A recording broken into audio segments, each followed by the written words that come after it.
Salut à toi ce matin, j'espère que tu vas bien. T'es en forme? Wow. Ok, c'est pas grave. Parce qu'on a chanté Dieu il t'aime tel que tu es. Tu viens tel que tu es, mais tu repars avec lui, avec quelque chose de lui pour te porter dans la suite, dans ta semaine. Salut à toi qui est avec nous en ligne aussi. On ne sait pas d'où tu nous regardes, peut-être au loin, mais on est content que tu puisses aussi avoir accès à ce qui se vit ici dans cette salle. Et on te bénit, toi là-bas, là où tu es, sois béni, au nom de Jésus. Trop bien. Je vous propose de faire une petite prière avant de se lancer. Vous êtes prêts pour cette parole de Dieu, hein? Elle vient sous format papier, digital. C'est bien, c'est que ça, tu peux le mettre dans ta poche tout le temps et ça survit. Mais j'aime bien cette idée qu'une Bible, elle doit être abîmée. Hein, on est d'accord. Si vous avez des Bibles trop clean à la maison, faites quelque chose, quoi.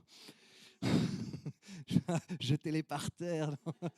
Au moins que vous ayez donné une impression. Non, c'est pas ça. Ok, j'arrête. Seigneur, merci parce qu'on est là ensemble avec toi, en famille, c'est tout léger. C'est la famille de Dieu. On met notre foi en toi. Tu nous as sauvés, pardonnés, rachetés, réconciliés avec Dieu Tout-Puissant. Il y a ton royaume de puissance, de vie, de liberté qui est ici.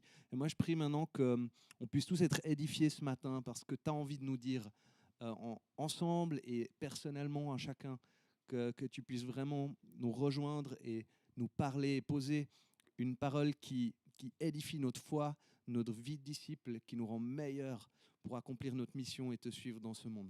Alors merci pour qui tu es dans nos vies. À toi la gloire, Jésus, et c'est en ton nom compris. Amen. All right. Good stuff. Alors ma question pour toi ce matin, c'est quoi ton terrain de mission? Il est où ton terrain de mission? Tu sais, le terrain autour de toi que Dieu t'a donné. C'est une question qui est hyper importante parce que Dieu veut t'utiliser. Toi et moi, chacun, il veut nous utiliser sur un terrain de mission. Et ce terrain, il peut être commun pour chacun d'entre nous d'une certaine manière, mais aussi unique et personnel à chacun d'entre nous. Et c'est un peu la question qui va nous intéresser aujourd'hui. On va essayer de répondre à cette question et puis d'aller voir comment Jésus a vécu ça. Qu'est-ce que ça veut dire pour nous? Et j'ai envie de commencer avec une petite vidéo que j'ai vue sur les réseaux, sur YouTube récemment. En fait, elle n'est pas si nouvelle, mais je l'ai revue. C'est Piers Morgan, qui est un British qui fait des interviews et il interviewait Jordan Peterson, qui est un psychologue, conservateur, influenceur américain très très engagé. Et puis Peterson, il flirte en tout cas avec les valeurs chrétiennes au minimum, voire il est dans une démarche de foi, il semblerait. Qu'est-ce qu'il en est exactement? On n'est pas sûr. Il a fait toute une série sur l'exode en lien avec la psychologie, etc. Et là, pour éclaircir ce sujet, Piers Morgan lui dit, mais Jordan, est-ce que tu crois en Dieu? Et il lui pose la question cash, direct. Et c'est marrant parce que Peterson, il s'est montré toujours un petit peu cryptique dans ses réponses, un peu vague, un peu peut-être fuyant. Et il lui répond, il lui dit... Je crois que c'est la question la plus privée qu'on puisse poser à quelqu'un. Et il continue, et puis il est marrant parce que je ne veux pas trop le discréditer d'une certaine manière. Il met beaucoup d'intrigue dans sa réponse. Il suscite la curiosité, l'intérêt, et finalement il va un peu y répondre à sa manière. Mais je pense que dans sa réponse, il s'est vraiment profondément trompé, en fait. Je crois qu'il s'est trompé de mot. Je pense qu'il parlait de quelque chose qu'il avait saisi, qui est de l'ordre de l'intimité de la foi. Et c'est vrai, s'il répond, en fait, la question, est-ce que je crois en Dieu, c'est la question la plus intime que tu peux me poser. Ça, c'est vrai. Mais c'est en aucun cas la plus privée. Jamais. Demande ça à un des disciples de Jésus dans la Bible. Il va te dire l'inverse extrême.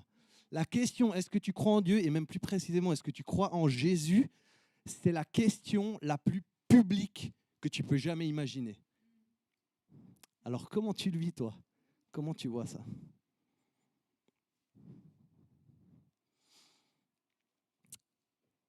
Allons plus loin dans les évangiles et on va regarder comment est-ce que Jésus, finalement, parce qu'il s'est incarné, il est venu sur terre, comment est-ce qu'il s'est présenté au monde? Il était parfois cryptique avec certaines personnes qui avaient des attitudes un peu pourries. Il n'a pas tout révélé, il s'est laissé attirer, mais il avait aussi un message clair. Et on va voir comment il faisait ça, comment il a fait pour amener ce message dans le monde, parce que nous, en fait, on veut le faire aussi à sa suite. Donc Matthieu 9, verset 35, il dit « Jésus parcourait toutes les villes et les villages, enseignant dans leurs synagogues, prêchant la bonne nouvelle du royaume et guérissant toute maladie et toute infirmité. » Et donc on voit qu'il est en mouvement, il va partout, dans les villes, les villages, les synagogues, il enseigne, mais il ne fait pas que enseigner, il apporte la guérison de Dieu pour les gens, pour leur vie, la puissance de Dieu pour leur vie. Et j'ai envie d'amener ces deux facettes dans ce petit passage qu'on peut peut-être comprendre aussi par la globalité des évangiles. Jésus est là dans les lieux spirituels, la synagogue. On comprend que le jour du sabbat, il était toujours à la synagogue. Il y a plein de miracles, de choses qui se passent là. Mais en fait, il n'attendait pas juste les gens à cet endroit-là. Toute la semaine, il rejoint les gens là où ils sont, dans tellement de situations et de circonstances différentes, dans tellement de conditions. Et je vous propose qu'on regarde ensemble un petit peu quelques-unes de ces situations. Mais Martin, lui, nous a dit, Martin, tu sais, le Christ est descendu dans notre monde non pas pour être servi, mais pour servir et pour porter le fardeau des faibles et des affligés. Ça, c'est beau, hein? C'est beau, c'est cool, ça fait plaisir, ça fait du bien. On en a besoin pour nous. En fait, on se rend compte qu'il y en a aussi autour de nous, des faibles et des affligés, des gens à servir. Alors, regardons ensemble quelques exemples. On est dans Matthieu, on lit « Pendant que Jésus était à table dans la maison, voici que beaucoup de collecteurs d'impôts et de pêcheurs vinrent et se mirent à table avec lui et ses disciples. » Donc, pêcheurs, ce n'est pas très positif. Collecteurs d'impôts à l'époque, c'est vraiment pas positif non plus. C'était des gens très très mal vus, comme des arnaqueurs, des truands. Et Jésus, qu'est-ce qu'il fait? Il se met à table avec ces gens-là. Il va dans leur vie, là où ils sont. Et les gens de mauvaise réputation, ils ne se disent pas « Oh mince, on va me voir avec eux, que vont penser les gens ?» Non, il y va. Et il les aime parce qu'il partage un repas avec eux. Ce n'est pas juste il va pour les confronter, il va pour les aimer. Et dans tout ça, certainement qu'ils sont confrontés à certains choix de vie qu'ils ont faits, mais il vient leur offrir sa grâce. Et puis il ne leur demande pas de se purifier avant en fait, de le rencontrer, quoi. C'est plutôt la rencontre qui va les purifier. Un autre exemple, c'est la fameuse femme samaritaine au puits. Tu as peut-être déjà entendu cette histoire. Une femme de Samarie vint puiser de l'eau. Jésus lui dit « Donne-moi à boire ». Donc le puits, ce n'était pas un endroit propre pour un juif de l'époque. Une samaritaine et un juif, ce n'était pas une relation acceptable, ce n'était pas une association juste acceptable comme ça en public. Et en fait, Jésus, il fait exprès d'être là à ce moment-là pour rejoindre cette personne, pour rejoindre cette femme, autour d'une interaction toute simple, boire, quoi. On a tous besoin de boire aussi. Il a mangé avec les collecteurs d'impôts. Il vient boire un pot avec la femme samaritaine, si on ose en parler comme ça, mais le pot, ce n'est pas le but. Le pot, c'est le prétexte. Le pot, c'est l'image, finalement, même de ce qu'il veut lui offrir. Matthieu 9, 32. Quand ils furent sortis, on lui amena un démoniaque muet. Donc ils sortent, ils sont à l'extérieur. Jésus, il n'attend pas des moments parfaits, en fait, pour agir. Il est dans la rue, à l'extérieur, dans la foule, dans l'agitation. Et là, il saisit l'instant pour délivrer, libérer quelqu'un. Ça veut dire qu'il n'y a pas un endroit spirituel, tu sais, saint, et puis dans le reste de ta journée ou certains endroits, Dieu ne peut pas agir. Dieu peut agir dans des endroits hyper sombres s'il y a un serviteur disponible et disposé. C'est nous. Tadam. Jésus, il va aussi toucher des gens exclus, des gens impurs, les lépreux en l'occurrence. Matthieu 8, 3. Jésus étendit la main, le toucha et dit « Je le veux, sois pur ». Donc toucher un lépreux, c'était interdit et choquant à l'époque. Et Jésus franchit les barrières de pureté, en fait, pour libérer les gens, pour montrer l'amour et la guérison de Dieu. Donc on voit que Jésus rejoint les gens dans leur travail, dans leur quotidien, dans leurs blessures, dans leurs conditions sociales exclues, sans attendre qu'ils viennent à lui dans un contexte religieux. Des fois c'est dans la synagogue, mais il ne les attend pas là. Jésus appelle un collecteur d'impôts dans son lieu de travail. Donc dans Luc 5, 27, après cela, Jésus sortit et remarqua un collecteur d'impôts nommé Lévi, assis au bureau des taxes. Il lui dit « Suis-moi ». Lévi, c'est aussi Matthieu, en l'occurrence, qu'on connaît mieux sous ce nom-là. Et il l'appelle pendant qu'il est dans son job, pendant qu'il exerce son métier. Il ne lui demande pas de se purifier, de se préparer avant, il l'appelle. Et il l'appelle sur un chemin de transformation et de repentance. Mais Jésus va vraiment rejoindre les gens dans leur réalité qui est parfois un peu compliquée. Et c'est un euphémisme. C'est pour ça qu'aujourd'hui, j'ai envie de t'inviter, merci, j'avais oublié mon petit sac, à sortir tes Rangers. Tu sais, c'est des Rangers tout-terrain. T'en as des comme ça? Celle-là, elle date de l'époque de la police. Mais je t'ai amené les Rangers aujourd'hui parce que c'est ça que Dieu nous invite à faire, en fait, à mettre des Rangers pour aller partout. Tu vois, ce verset il dit qu'il va nous envoyer jusqu'aux extrémités du monde. Ce n'est pas seulement géographiquement sur toute la planète, mais c'est aussi dans les fins fonds des recoins de la société et de la vie de tous les jours, quoi. Où est-ce que Dieu a un rendez-vous divin pour une personne avec lui et toi comme intermédiaire? Ça, c'est une belle question. Alors aujourd'hui, sortons les Rangers, parce que des fois, en fait, si on veut accomplir cette mission que Dieu nous a donnée et être les mains et les pieds de Jésus pour les gens, on va devoir sortir des sentiers battus. On doit sortir un peu de la zone de confort. N'est-ce pas, Léo? Lui, tu vois, il va partout, il ne se pose pas de questions. Okay, mais toi, c'est où les endroits où tu ne vas pas? Il y a des barrières. Peut-être certaines sont bonnes, mais en tout cas, pas si elles nous empêchent de vivre des rendez-vous divins. Et on était en vacances, comme tu l'as entendu la semaine passée, avec Elodie. Puis voilà, on aime bien, toujours bien manger, faire des petits restos. On avait une sorte de B&B où on logeait, qui était vraiment très nature, très sympa. Mais de temps en temps, avec Elodie, on aime bien une expérience un peu plus locale, quoi. Parce que le truc des touristes, voilà, des fois, ça va un moment. Puis du coup, on a trouvé un petit resto beaucoup plus local. Souvent, tu manges bien pour moins cher aussi, ça peut être intéressant. Je t'encourage. Et donc, en fait, on a trouvé un petit bistrot local. C'était dans la zone industrielle du petit bled où on était. Et puis, c'était vraiment un petit restaurant, un bar comme ça. Et il n'y avait aucun touriste. Tout le monde parlait portugais. C'était que des locaux et c'était surtout les ouvriers de la zone industrielle, en fait, qui, après le boulot, venaient boire leur sagres, leur petite bière du soir. Et puis donc, on est allé dans ce petit resto-là. C'était marrant, sur l'affiche, c'était écrit Deus no commando, Dieu aux commandes. C'était là, bon, ok.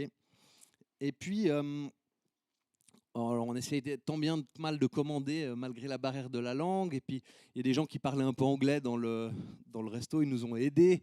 Donc, on avait des gens qui n'étaient pas du tout serveurs, qui prenaient notre commande, c'était marrant. Le tenancier qui était brésilien et ne parlait pas un mot d'une autre langue, je crois, ou en tout cas pas d'une que nous, on comprenait.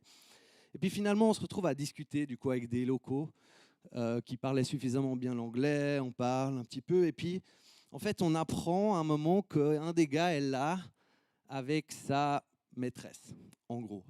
Et on comprend aussi très vite que c'est un enjeu pour le tenancier du restaurant, qui est brésilien, et Dieu bénisse tous les Brésiliens et leur foi, fuego.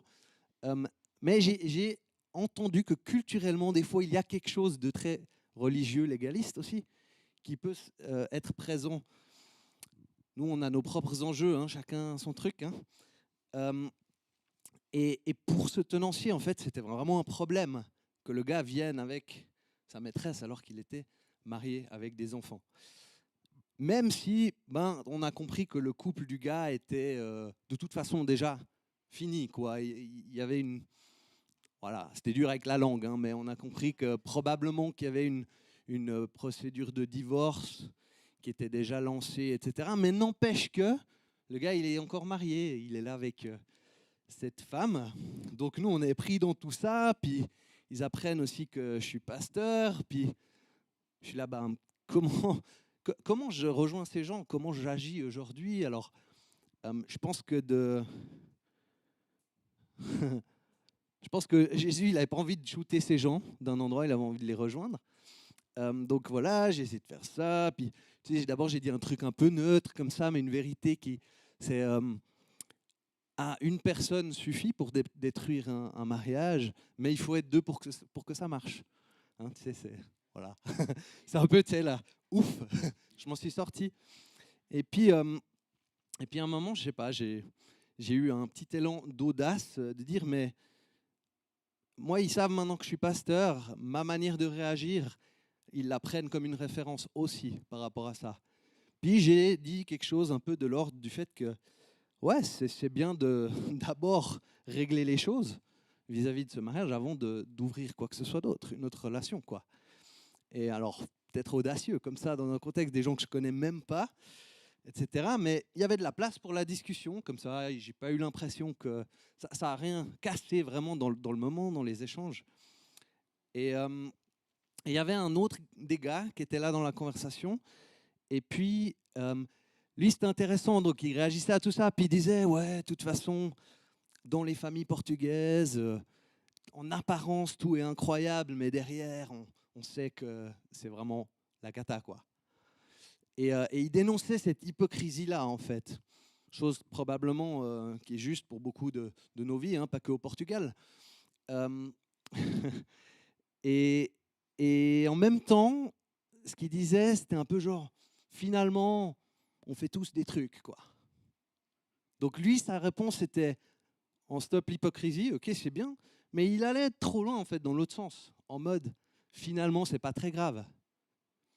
Et j'ai profité de ce moment pour leur parler de Jésus, dire, mais pour moi, la vraie réponse à tout ça, c'est Jésus. Il ne dit pas que nos péchés, ils sont pas graves.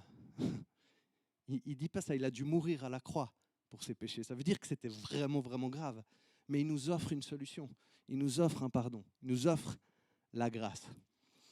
Et voilà, c'est comme ça que je me suis retrouvé dans cette interaction en dehors des sentiers battus, dans nos vacances. Souvent en vacances, j'ai des occasions de parler de Jésus aux gens. Et pour moi, c'était important dans ce moment, c'est d'annoncer Jésus, qu'ils entendent son nom, qu'ils entendent que c'est ce qu'il a fait à la croix. Alors, qu'est-ce qui s'est perdu dans la barrière de la langue? J'en sais rien. Mais je te garantis qu'ils ont entendu parler de Jésus et qu'ils ont entendu que le péché, c'est pas easy, mais il y a vraiment une solution avec sa grâce. Il y a vraiment le pardon. Et c'était curieux parce que dans la suite de cette soirée, j'ai analysé encore tous les comportements, tout ce que j'ai vu et vécu. Et il y a plein de trucs qui m'ont sûrement échappé. Et, je ne sais pas si j'ai bien géré tout ça, mais en partant, la femme qui était là, hein, qui était la famille légitime finalement, elle se lève, elle devait partir pour la suite de sa soirée, elle vient vers moi et elle me tend la main, elle m'a redit son nom, elle m'a souhaité une bonne soirée. J'étais là, mais c'est étrange. Enfin, je n'ai pas tout de suite percuté, hein, mais en même temps, c'était paisible. C'était très doux. J'ai pas senti d'animosité, quoi que ce soit.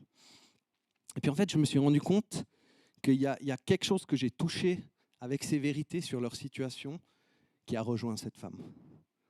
Parce qu'on n'y pense peut-être pas comme ça, mais le gars qui est encore marié, il a fait de cette femme la maîtresse. Crois-moi, même si elle veut être avec lui, elle veut vivre cette relation et tout, elle est bien consciente de son statut et de sa situation. C'est une souffrance. Et voilà, ça m'a fait penser un peu à ces interactions, comme des fois on voit Jésus avec des personnes comme ça, qui ont des vies aux mœurs compliquées, pas en ordre. Et en même temps, le gars qui était concerné, lui, je l'ai senti un petit peu plus remonter contre moi après. Il y avait une petite animosité, il y a quelque chose que ça a un petit peu agacé. Puis je me suis dit, ben, ça aussi, c'est peut-être une bonne chose finalement. Parce que c'est bien confortable, d'une certaine manière, sa situation. Même si probablement qu'elle ne l'est pas. Hein, mais il y a quelque chose de l'ordre de ne pas régler les choses et puis d'entamer, de mettre une autre personne dans une situation difficile. C'est pas cool, quoi. Voilà, sans rentrer sur toutes les nuances et subtilités de la question du mariage et tout ça. Voilà un peu ce terrain, et c'était marrant parce que voilà, on est en dehors des sentiers battus, on est avec des gens vrais, on est avec leur culture, leur histoire de vie, leur situation. Et Jésus a débarqué, Dieu aux commandes, dans ce bar, hein, avec le tenancier et sa culture, mais aussi certainement quelque chose de l'ordre d'une foi qui est là derrière et qui a peut-être facilité cette rencontre, je ne sais pas. Et je t'invite, quand tu te retrouves en dehors des sentiers battus, parle aux gens de Jésus. Annonce-le, parce qu'il y a ce passage dans Romains qui dit « S'ils n'entendent pas parler de Jésus, comment croiront-ils ? Et s'ils ne croient pas, comment seront-ils sauvés ?» D'accord ? Donc tu peux dire aux gens « Ah, je t'aime beaucoup, je te soutiens dans ta situation », mais ça ne leur offre pas le salut. C'est Jésus, c'est son nom. Parle de Jésus, que ça plaise ou non, que ça apporte la paix à une personne, ça en irrite une autre. Parle de Jésus. Et annonce son message avec grâce, mais aussi avec vérité. Ne te compromets pas. Il y a tellement le risque de se compromettre dans ces moments d'évangélisation. Tu vois, moi, j'aurais pu aussi faire genre « Ah, bah, c'est pas grave, Dieu t'aime. » Tu vois ? Est-ce que c'est ça, l'amour et la vérité ? Je ne suis pas sûr. Mais j'ai envie, en tout cas, d'essayer de toujours bien m'aligner à ce niveau-là. John Stott a dit « Rien ne met mieux en lumière la gravité du péché que la croix. Car si nos péchés n'étaient pas si graves, et si la culpabilité humaine n'était pas si réelle, il n'aurait pas été nécessaire que le Fils de Dieu meure pour nous. » Voilà la vérité sur cette question. Et c'est en prenant conscience que Jésus a pris cette gravité sur lui qu'on est vraiment libre, qu'on est vraiment pardonné, qu'on entre vraiment dans la vie avec lui, la liberté qu'il nous offre.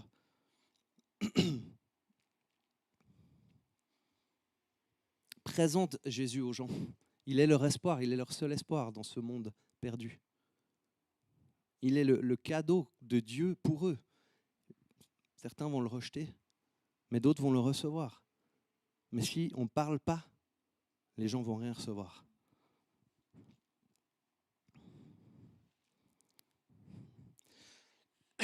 Charles Spurgeon a dit « Il n'y a pas de coin si sombre où Jésus ne puisse entrer, pas de douleur si profonde qu'il ne puisse la ressentir avec vous. » C'est ça le cadeau que tu offres quand tu dis le nom de Jésus, quand tu dis qu'il est venu à la croix. Et ce qu'il a fait pour toi, mais aussi pour quelqu'un d'autre potentiellement. Alors, range tes pantoufles et sors tes Rangers. On va y aller partout avec ce Jésus. Partout où on peut. Que l'occasion soit favorable ou non. Je voulais poser cette question, je me suis dit récemment. Il y en a qui ont eu des occasions non favorables de parler de Jésus récemment ? C'est Paul qui l'a dit, hein, c'est pas moi. Que l'occasion soit favorable ou non. Et c'est le plus grand besoin de ce monde en détresse, d'entendre parler d'un Jésus comme un sauveur qui guérit, qui sauve. Et j'ai donc failli finir cette soirée un peu arrosée aussi dans ce pub portugais en allant à la chasse aux sangliers, au couteau, dans la brousse portugaise. Non, mais c'est un couteau qui est au bout d'une perche, quoi, je crois, ouais. Bref, il y a eu un petit moment de flottement dans ce bar quand on a compris que le gars parlait en portugais à l'autre gars pour lui dire « Ouais, dis-lui de venir avec moi à la chasse aux sangliers. » C'était quelle heure ? C'était le soir, quoi, après manger. Ça allait être la nuit. Enfin, j'étais là, j'ai abandonné l'eau comme ça. En plus, Hello, elle me dit « Ouais, vas-y. » Parce qu'elle sait que j'aime trop la chasse, je rêverais d'aller à la chasse, etc. etc. En même temps, tout le monde avait un peu bu, je ne les connais pas du tout. Je vais abandonner Elodie comme ça. J'étais là, je devais prendre une décision rapide et puis j'ai prié. J'ai dit « Seigneur, là, c'est puis je la sentais pas. Voilà, simple. Même je rêve de faire ça, ça aurait été tellement cool. J'aurais voulu vous raconter un prêche là-dessus, encore avec des photos dans le noir, d'un sanglier, moi qui fais comme ça, je sais pas. Mais non, ce sera pour une autre fois. Et des fois, il y a des occasions et des fois, il y a des pièges aussi. Et j'ai juste envie de te dire ça, ne te mets pas en danger dans ces situations. N'oublie pas que tu vas sur un front. Donc, autant spirituellement que peut-être physiquement, que peut-être des situations de tentation ou je ne sais quoi. Puis moi, j'en sais rien, hein, ça paraît anodin, cette chasse au sanglier, je sais pas. Ça aurait pu être le meilleur moment de ma vie. Ou alors, ça aurait été une équipe de mecs qui serait vite allés dans un strip club avant la sortie, ou j'en sais rien, tu vois. Ou alors, il y aurait un danger physique. C'est pour ça que c'est vraiment important de dépendre de Dieu, du Saint-Esprit, pour nos décisions, ce qu'on fait, d'agir avec sagesse, de ne pas se compromettre, de venir avec grâce et vérité, mais surtout d'y aller, de sortir des sentiers battus pour rejoindre les gens dans leur vie compliquée avec l'amour de Jésus. Et alors quand tu lis ta Bible aussi aujourd'hui, j'ai envie de t'inviter, regarde comment Jésus s'est présenté aux gens. Étudie cette question. Regarde aussi comment les disciples de Jésus ou les apôtres ont présenté Jésus. C'est ça qu'on est appelé à faire. Et tu vas découvrir plein de principes aussi dans la Bible. Et à la fin, il n'y a pas de méthode. C'est seulement en collaboration avec le Saint-Esprit que tu vas pouvoir vivre des choses. Et tu ne sauras même pas peut-être à la fin comment ça a changé une vie ou pas, si c'était dans la cible ou pas. Mais ça, c'est plus ton job après. Nous, on y va, on sème. La Bible nous dit que certains sèment et d'autres récoltent. Après, ils peuvent se réjouir ensemble s'ils arrivent à faire le lien. Mais il n'est pas toujours évident. Et donc, j'ai envie de te proposer de finir ce moment en tête-à-tête avec Jésus. C'est de lui qu'on parle là maintenant. Et tu peux avoir une discussion avec lui. Prends le moment d'en parler avec lui ou de le laisser te parler sur comment, en fait, il veut que tu le présentes aux gens autour de toi, en dehors des sentiers battus ou sur un sentier battu. Comment il veut se révéler à ce monde au travers de toi. Tu as quelques questions à l'écran.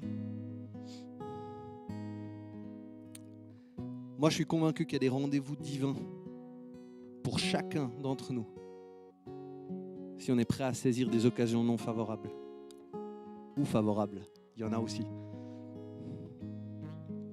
Alors ferme les yeux et laisse ton Sauveur qui t'a guéri venir et te montrer comment tu peux être ses pieds et ses mains pour quelqu'un d'autre.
J'ai envie de te proposer, si aujourd'hui tu as envie de te consacrer de cette manière à Dieu, ou te reconsacrer,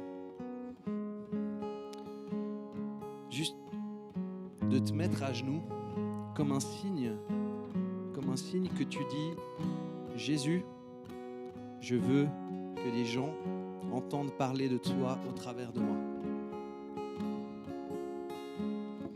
qu'au travers de moi, des gens entendent ton nom, ta croix, ton message,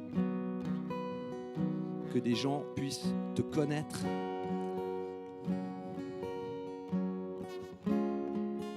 Si c'est ce que toi, tu as vraiment envie de faire, tu as vraiment à cœur, et si ta santé physique te le permet, mets-toi à genoux, comme un signe. C'est dire, Seigneur, utilise-moi.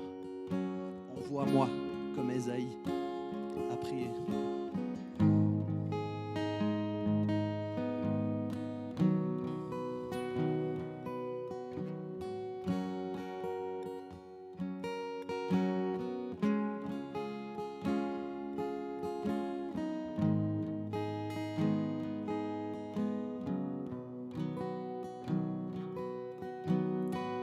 Qui vont parler de Jésus à des gens en vacances. C'est cool, c'est ça la bonne nouvelle. C'est pas une contrainte, c'est une aventure. C'est une liberté, c'est un bonheur, c'est une joie. Et Seigneur, on a envie de dire merci pour l'honneur qu'on a de parler de toi dans ce monde. Aide-nous à mettre les Rangers pour sortir en dehors des sentiers battus et aller partout où toi tu nous veux. Et à parler de toi avec grâce et vérité, amour et vérité, mais à le faire avec audace aussi. Et moi je prie pour chacun ici ce matin qui suit cette célébration en ligne, chacun d'entre nous, moi compris, je prie, donne-nous de l'audace, donne-nous du courage, du zèle, enlève les barrières qui nous retiennent, les peurs, les craintes, les doutes, peut-être l'impression de ne pas savoir comment le faire, de ne pas être assez bon. Et on pose ça à la croix, on détruit ces mensonges qui viennent de l'ennemi. On prie, aide-nous à être des gens qui parlent de toi, que l'occasion soit favorable ou non.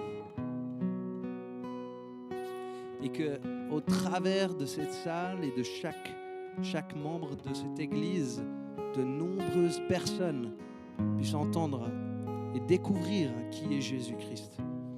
Le roi des rois, le Dieu tout-puissant incarné.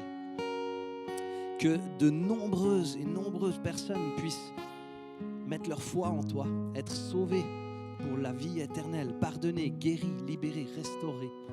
Et commence encore ici avec nos vies, là où il y a encore des besoins de toutes ces bonnes choses que tu fais, mais aide-nous à ne pas les garder juste pour nous, à amener ça plus loin, Jésus.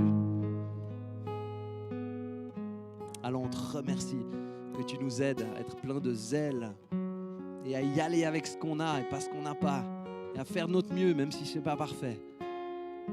Encourage-nous, porte-nous et même envahis-nous d'une puissance surnaturelle de ton Saint-Esprit qui nous donne une sorte de zèle et de courage qu'on ne savait même pas qu'il était possible.